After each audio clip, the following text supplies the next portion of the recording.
Hi, good afternoon. So I know there's a number of people who've been struggling with what to do with their SLO in Frontline. So I thought I would walk you through it really quickly.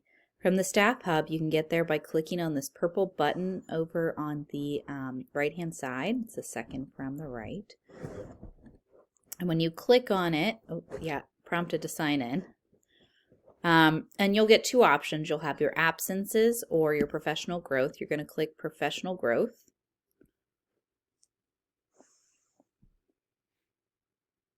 And then from there, you will have your assignments of what you need to get done this year.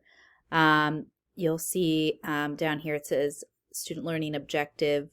That's your SLO, and that is for me in progress. So I would click on that, and I would click View. And then I would fill out each of, and I've already done it, but I would fill out each of the sections here with the information from my SLO. And then if I wanted to add an artifact, and this is where a lot of people were struggling, if I want to add an artifact, the way I do that, I click this Add Artifact button. I can give it a title, so I'm just going to put Test, because I'll delete it, and a description.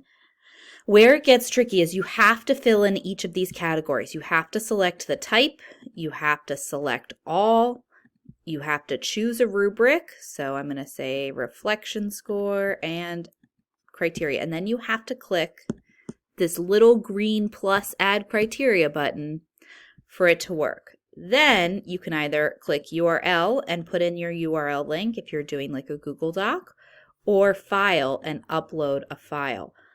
So I can say, you know, I'm going to do a document.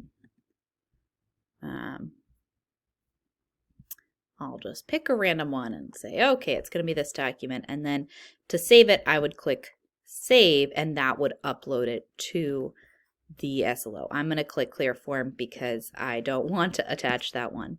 And then do not click Submit until your meeting. Click Save, and then you are all set. So that is how you should fill it out. Also make sure you don't forget to click that you acknowledge and that you signed your form. So make sure you do that as well. I hope this helps. Let me know if you have any